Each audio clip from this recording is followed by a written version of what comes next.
Hello there, Alaskans, wherever you are. Welcome to the Must Read Alaska Show. Coming to you from somewhere in Alaska. This is the place where we talk about, you guessed it, Alaska. Where we keep the mainstream media on their toes and where we are standing up for what's right in a world run by leftists. You can find out more by heading over to mustreadalaska.com and also checking out the Must Read Alaska YouTube channel for some really great content. But first, let's get this party started. So welcome everybody to the Must Read Alaska Show. I'm your host, John Quick, coming to you live from somewhere in Alaska. I'm actually here in Nikiski, Alaska, and we got literally almost probably a foot of snow, maybe even more. We're only supposed to get about 6 inches. Whoa. And man, it came down. And so we haven't had an episode probably for about a week. I was at a family member's wedding down in Sonoma County, and it was a blistering 97 degrees down there. So I'm back in Alaska. And we have a special guest today. Tomorrow, we're going to have Junior, who's the Chief Equity Officer for the City of Anchorage. He'll be on the show. And then Friday, we'll have Pastor Ron from Anchorage Baptist Temple on at 9 a.m., just sharing about what he's up to, what his church is up to, and how faith intersects with politics. But today, we have none other than Senator Mike Shower. Senator, welcome to the Must Read Alaska Show. Thanks, Jonathan. Thanks. Good to be back. Sorry about this morning. Oh, it's all good. Well, I'm super happy that you're on with us today. And, you know, one of the things I just want to get right out the gate is your opponent issued kind of like a press release, I would say. And one of the statements in there was pretty scathing accusation. And I'm just going to read it here if I could find it. Had it pulled up and I don't know where it went to, but he basically just said that you have missed, there it is, Mike Shower was absent for 25% of the votes taken during his time in office. This is not an accusation. This is a verifiable, factual statement. And I read that and I thought to myself a couple things, and then I'll let you chime in. I thought to myself, that's probably not a true fact. Everybody misses votes, but 25% seems very high. And then I also thought to myself that I am proud of the senators and the people in the House that have day jobs, because I think that one of the things that leads and lends people to kind of going into the swamp is that the only thing they do is politics. And I think that our, the way that our Senate and House was set up was that you're not necessarily making this huge living. You're only in the session for 90 days to sometimes 120, and that it opens yourself up to having a full-time or another part-time job, which I appreciate. And I think you've done that through, flying through with FedEx. And I think folks in your district appreciate that. So what's your response to an accusation like that? That's a lot packed in, so I'll try not to talk too fast, but there is a lot going on there. First of all, let's respond to that, kind of how we got here with this. So one of the district chairs of the two Republican districts and the Senate district had fired off a series of articles, and the last one a couple of weeks ago had some information, a lot of it very negative about my opponent. And it was coming from a whistleblower trooper. I read it, saw this stuff, and I was like, "Ooh, wow, there's a lot of stuff there." And the next thing you know, my opponent fires back and accuses me of being, this district chair is my operative. Well, I got news for you. I didn't ask for this to be written. I don't want any part of this. I told him before the campaign started, I run a clean campaign. I don't do this. And this stuff came out. And so they were firing back and forth. I'm like, whoa. I don't do this stuff. I'm not going to be a part of this. Well, he dragged my name into it. He asked for that, that's fair game. And he said, well, Showers missed 25%, what you just said with that quote. I'm like, let me just check that. Let me see. Maybe I was gone for 25%. And it took me about 30 minutes, Jonathan. That's how hard it was to go back right into the Alaska legislature website, akleg.gov. I sat down and tallied up every vote, about 1,000 votes in the 4.5 years I've been there. Missed just over 100, not including special session stuff where, we do have a citizen legislature. Those of us with jobs can't necessarily just drop everything and show up, right? And so I missed just over 100. So it's actually about 10.5% roughly is what I missed. That's not even close to 25%. Some legislators have missed more than that. Some have missed less. I'm kind of in the middle of the pack. And I looked at every other senator just to have a rough feel for it. Wouldn't you know it? There's not a single legislator, even the one that's missed the most out of it, and it wasn't me by a long shot, didn't even come close to missing 25%. So I don't know if they just can't do math. I don't know if he's getting bad advice from somebody campaigning saying that's what, just say it, just throw the accusation out there, or if they're being dishonest. Any of those are troublesome to me, Jonathan, because you can't make those kind of wild claims and say that, because that shows a very dishonest and false narrative, especially when it's something that can be proven in about 15 minutes of doing simple math, which is exactly what I did. So it's absolutely factually untrue and a little disappointing that they would actually do that. In addition to that, since you asked that question too, yeah, we're a citizen legislature and everybody misses some votes. And I put it in an article I wrote, and I did put a counter to that in a must read article, because I said, so people aren't going to get upset at me for missing a funeral, missing votes for a funeral. Michelle's emergency back surgery that took me out for the end of 2 weeks of one of the sessions towards the end, you missed some votes. I had to be there for that. Didn't know that coming. And a family wedding. Those things happen. Like you said, life happens. Life doesn't stop for 4 or 5 months out of the year because you're in session. I burn all of my personal leave, all of my vacation to make sure I block off that 4 months to be there.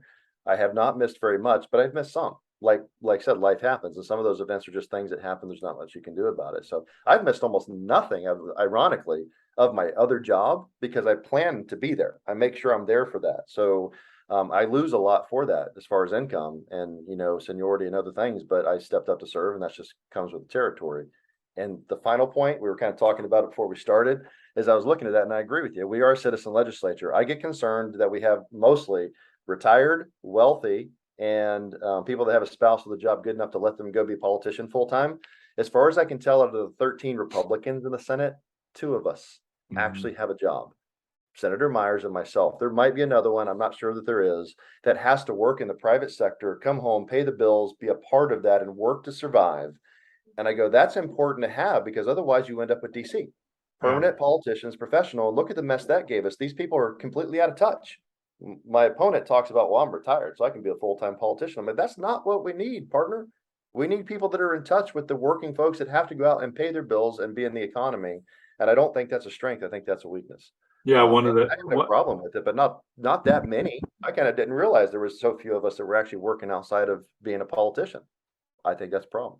Yeah, I appreciate whether you're a Democrat or a Republican and you have a part-time job outside or a full-time job outside of being an elected official. I think that helps keep your ear to the ground for actual problems that normal people are going through. And I had Senator Rob Myers on. I don't know, it was maybe a year or so ago, and he was in his truck while we were doing the Must Read Alaska show, and I just thought that was the coolest thing ever. Only in Alaska, maybe South Dakota or North Dakota or something like that, you're going to get a senator that's doing his day job and I think you're doing your day job now probably. So I think that this. One more point to that, Jonathan. You talked about, kind of the campaign stuff, the whispers that are going around. I have not talked about my opponent negative. I haven't written negative about him. Don't talk about him. But I'll give an example, that I think people need to understand this, because he said in the article, well, I don't like this negative stuff, and I'm going to come out and, I'm basically going to, just say, well, I've been trying to run a clean campaign. I said, if that's the case, then explain to me why he invited 2 weeks ago, just over 2 weeks ago, Senator Josh Reback to his campaign event in Big Lake, and because somebody told me about it, called me and told me they were there. He allowed Josh Reback to get up in front of the crowd for 10 minutes and impugn my character and my motive and just tear into me and character assassinate me. I go, that's not clean campaigning.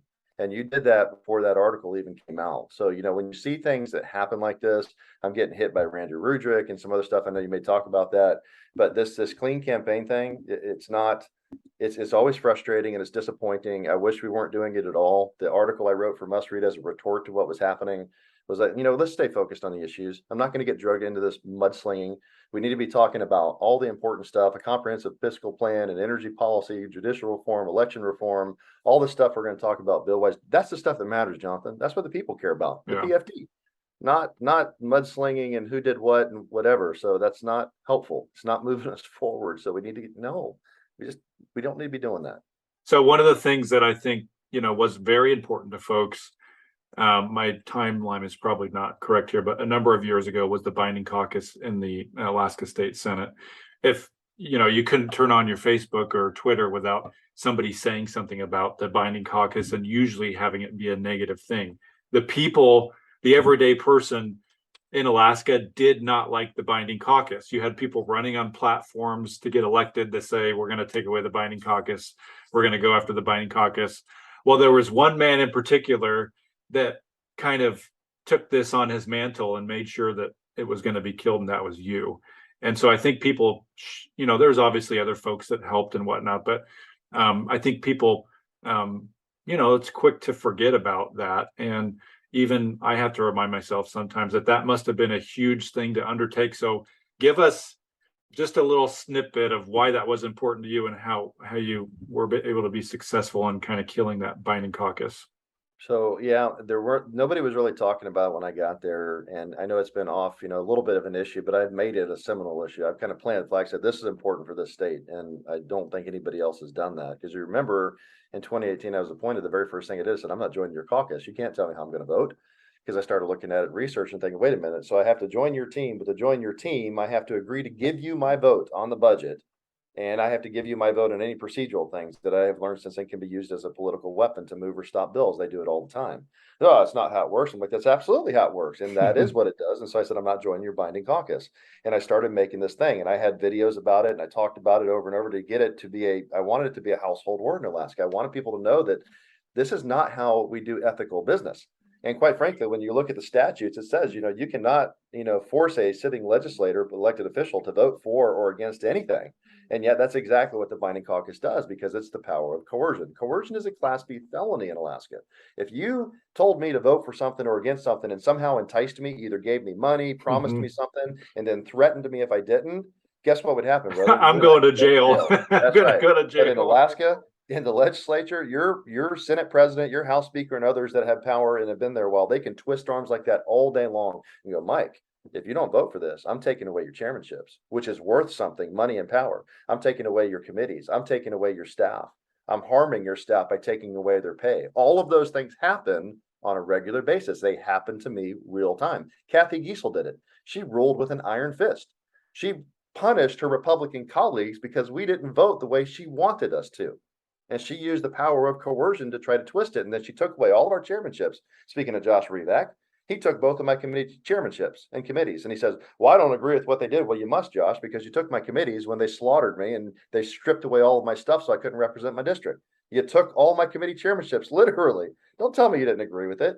And they took it from Shelley Hughes and Laura Reinbold and some other stuff. And so they take staff. They literally, just this was, I think, something that tugged at the heartstrings of folks that I've talked to, is that imagine having a binding caucus and the leader of that binding caucus gets perturbed by something that you do. And now you have to go fire two of your staff that have planned their family's life around having this job.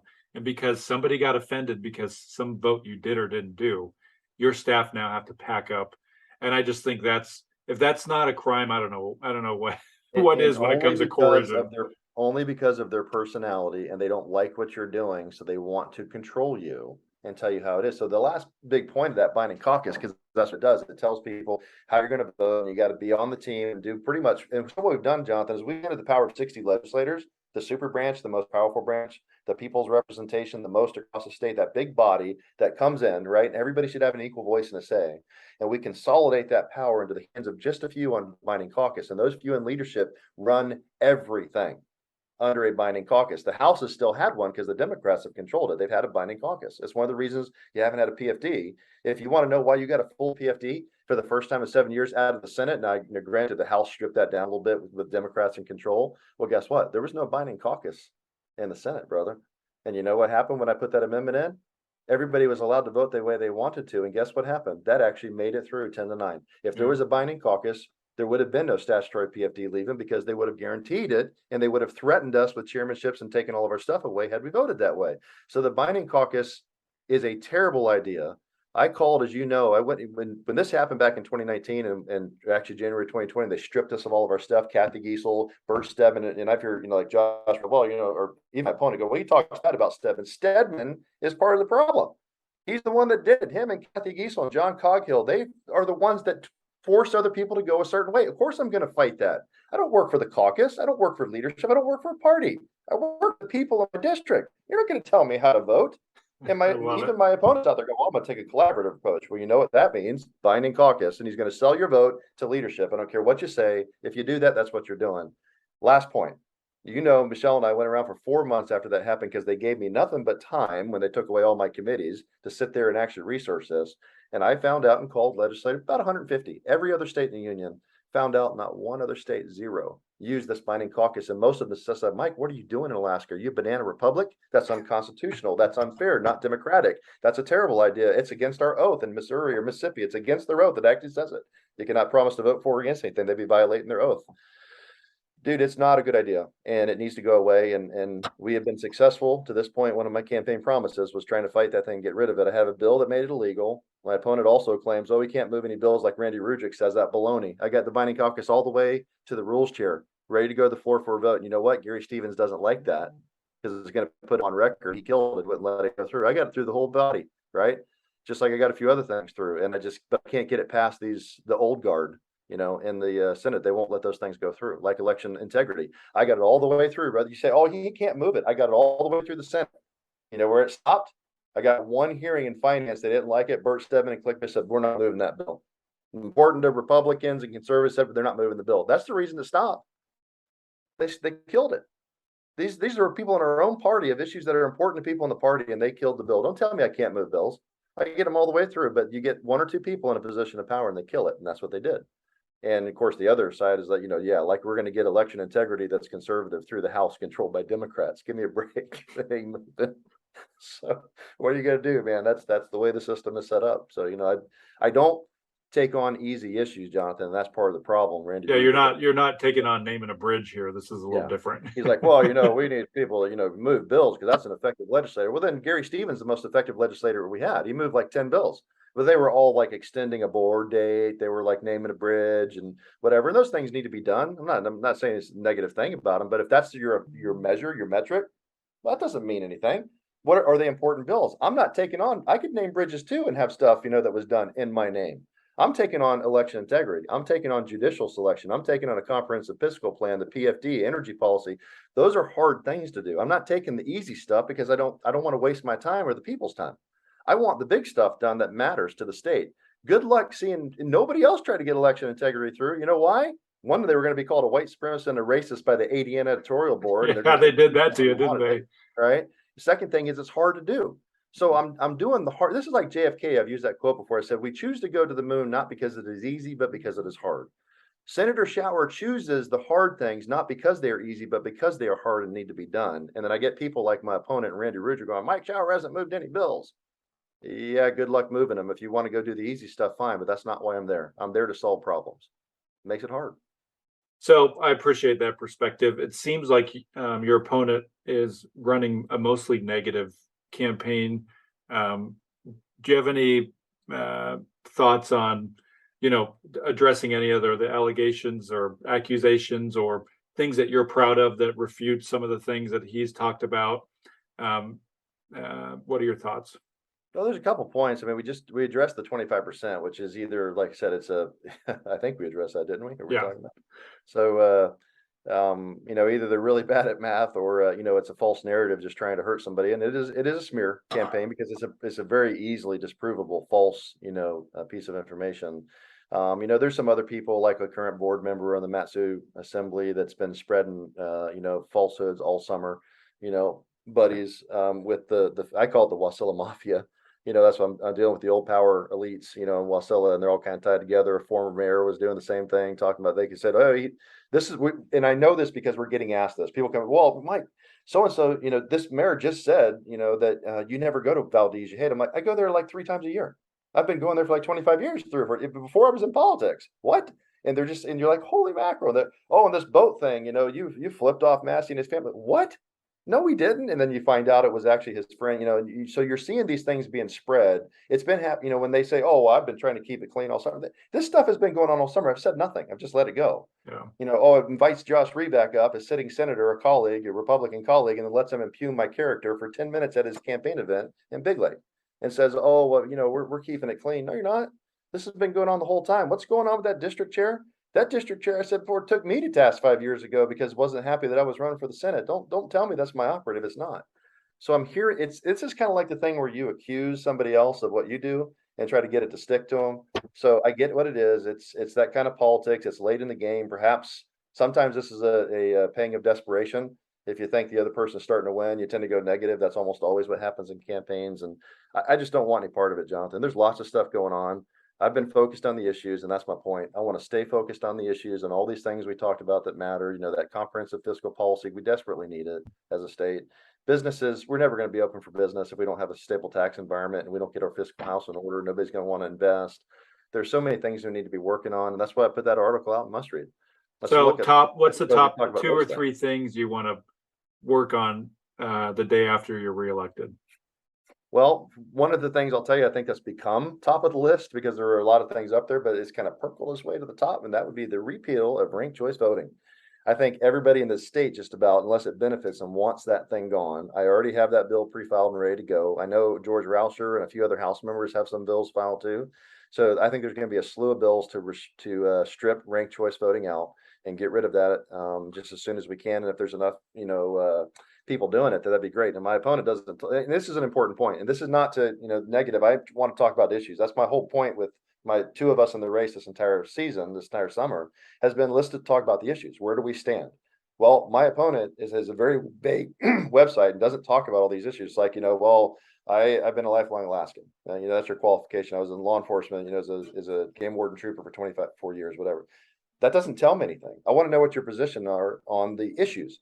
He supports a defined benefit plan. He said it. Well, we know that's unaffordable for all states. That's 25,000 state employees. We can't afford that. So that's not a doable option. We know there's a difference, for example, in the PFD. I say I'm going to follow the law, and that equals statutory PFD unless we change it. Well, he says he's going to do the Burt Stedman PFD. Whatever the state can afford after the state is fed and water, the people get what's left over. That's right off his website. Those are significant differences. I want to talk about the key issues, and one of them is repealing ranked choice voting, and then election integrity to make sure that people on the left and the right they have faith restored. Well, he doesn't talk about that at all. That's nowhere in his speeches. That's nowhere in his platform, literature, website. So repealing ranked choice voting, election integrity, Jonathan, judicial selection, how we choose our judges is a big deal. Getting rid of the Missouri plan or the merit plan, because guess what? Even Missouri doesn't use it anymore. I think that's ironic. Almost no state does now. So that's a big deal to me. And I almost got that through the Senate, right? Just like I almost got election integrity through. But like I said, that was killed by other Republicans in the Senate. And that comprehensive fiscal policy. Those are big issues that we have to do. And those are things I've been working on the whole time. Now, I will tell you, you talk about Biden caucus, I have been successful in killing that in the Senate, and that was a campaign promise. So good there. But I almost got the bill through. Like I said, Gary Stevens, rules chair, killed it after I got it through the rest of the body. And we repealed SB 91. That was a big deal too. That was a key campaign promise. Shelley Hughes and I were with Wilikowski, ironically, who was also against it. And the 3 of us were the Senate members, and we did repeal SB 91, and we had 3 House members on the other side. So 4 of us were for the repeal. Chuck Kopp, ironically, who's running my opponent's campaign, and Matt Clayman, far left Democrat at Anchorage, were both wildly against repealing SB 91. Oh, So you can kind of see where, the loyalties lie in all this. But so some of the campaign promises have been fulfilled. Like I said, repealing SB 91, binding caucus for now. But the one thing that we haven't solved, that's PFD. But that's part of the comprehensive fiscal policy. And, we can talk more about it if we have time, but that was a part of that group I was on last year, created by leadership to solve our problems. We gave them plans that worked to balance the budget moving forward, including solving the PFT and the spending cap, and they didn't even look at it. And frankly, Jonathan, that's when I crossed the line on the Constitutional Convention too. I said, I think the only way it's going to be solved is if the people take this back, because the legislature and the special interests and big union leadership and others that control this state, really, they're not interested in solving the problems. You said it yourself a few minutes ago. They're not interested in solving those problems because that's where they get their power from. So real quickly, because I think this is important, even though you were on the show and stated your position on the Constitutional Convention, what is your position and why is your position what it is? So I've been misrepresented a number of times in the last, few weeks, right? They've been using words on the Senate floor from a year and a half ago when I clearly said I was still a no vote. If you had asked me, I've always voted no in the past. And I still held a sliver of hope, even then in that floor speech where they're saying, Mike Shower says this is dangerous if we do this. Well, I've been saying that for some time. And my point has been that I believe it's the legislature's job to do this. And I had a sliver of hope even at the end of last year's session, the previous year, that maybe we would solve those problems. And that those are those speeches going, guys, we got to solve this. It's dangerous if we don't do it. That's our job. We can take time. Now, the Constitutional Convention also takes time. It's going to run just like the legislature, right? You're going to have committees and you're going to propose amendments, and it's going to do the vetting process and arguments and legal and all that stuff. So it happens just like the legislative body. It's not like it's going to go fast. It's just, I believe that's our job. But after that fiscal policy working group, Jonathan, after the leadership, Peter Machicki, Luis Stutz, they made this group, put 7 Democrats, 5 Republicans together, and we all stepped off of our positions and figured out a way ahead that worked, that was fair and balanced, that everybody didn't quite like. That's your best compromise, right? But it solved the problem. And then they ignored it. I said, that's it, I'm done.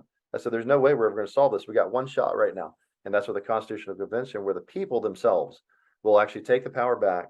The people they control it, right? They got 3 votes. They vote for it or against it. They vote for the delegates. So they're going to choose who goes. And then anything that comes out of the convention, they get to approve or reject at the next general election. Those things will be on the ballot. So, that's how I crossed that line. And it's unfortunate that the no votes and the others are so unethical again, that they're going to use my own words against me out of context, because they know it's out of context and they know I fully support it now for that very reason. But again, Jonathan, what's it come down to? Like all things, power. They know that if the Constitutional Convention has voted yes, and we put good delegates there, capping, the spending of the state, protecting the PFD from their little paws getting on it and taking that money, things like that, maybe how we choose our judges, those things, they lose control, they lose power. And that's what they're afraid of most, is losing power. And that's why all of this money, dark money, ironically, flowing in from out of the state to oppose a Constitutional Convention. Why would George Soros and the 1630 Fund be pouring millions of dollars into Alaska to oppose a Constitutional Convention? Don't you think that's kind of odd? And there's a little bit of a red flag there.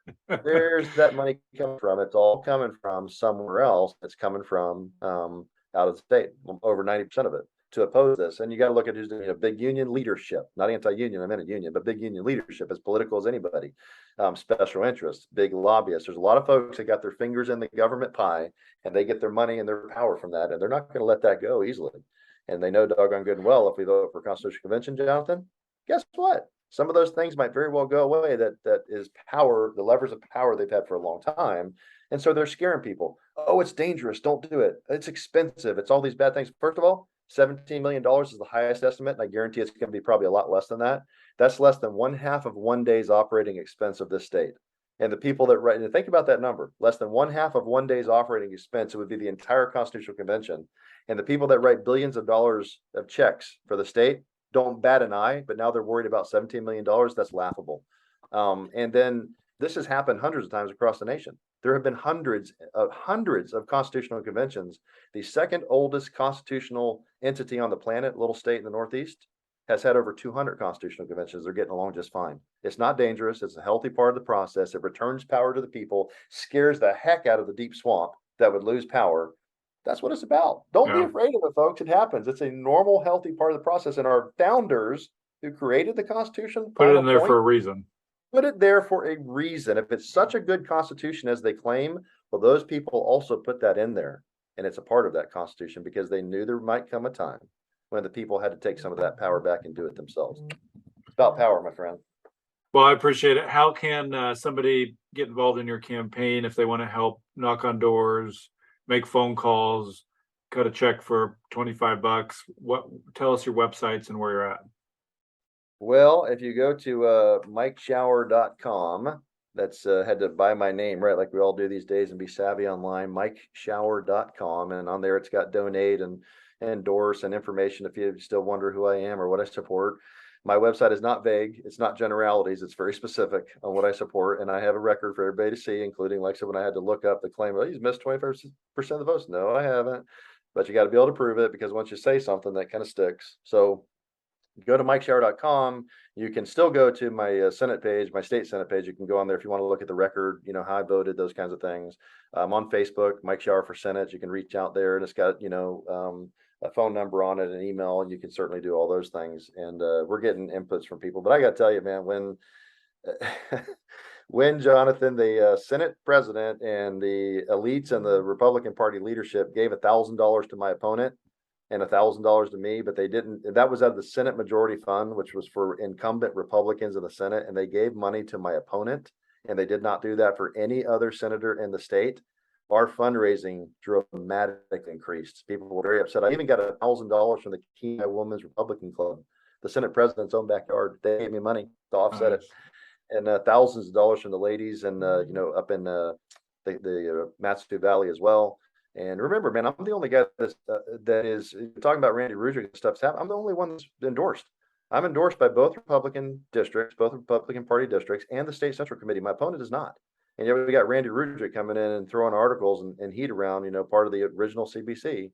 And so, when people are helping, and just, most of our donations, Jonathan, are small.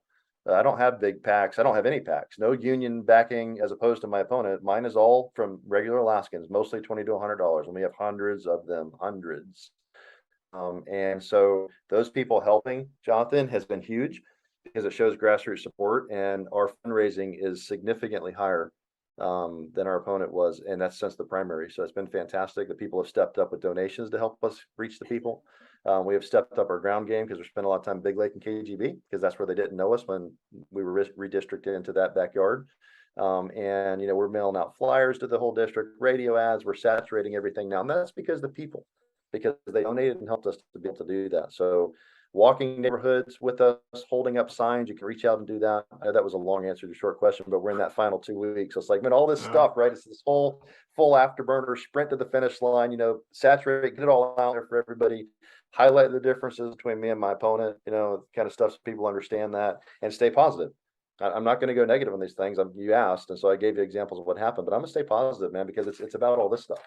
It's about all those ideas, right? It's about the different things we should be focused on and what matters for our future and the state. And as I've told you before, for Michelle and I, this is about our kids and our grandkids. We consider it a privilege to serve, and we will serve again if the people send us back. But this is about those things and our kids and grandkids, because I want them to stay here and I want them to have opportunities. But some of this stuff's got to be fixed and put the state on the right path. And if we can do that, well, we've got a bright future. I mean, especially with the resources we have, we need to get our act together and our house in order. Awesome. Well, thank you so much, Senator Mike Shower, for joining us. I really appreciate it. Wish you nothing but success in your bid for re-election. And thanks everybody for tuning in. We really appreciate you tuning into the Must Read Alaska show. If you listen to the Must Read Alaska show, whether it's on iTunes, Spotify, iHeartRadio, Pandora, the list goes on, and you enjoy it, make sure to give us a review. We do all this content free for everybody to consume, whether it's a podcast or the website or social media. Everything's free to consume. And so we just ask that you give us a 5-star review. And if you really, really like our stuff, go to mustreadalaska.com. On the right-hand side there's a donate button. We survive off of $20 donations, $100 donations, $50 donations. We're not funded by some big nonprofit dark money web action going on. We're just funded by the good old the folks of Alaska that care about conservative news and truthful reporting. So until next time, I'm John Quick from Somewhere in Alaska. I'll see you tomorrow morning, folks, with Junior, the Chief Equity Officer for the City of Anchorage. Thanks, Senator. Yeah, my pleasure.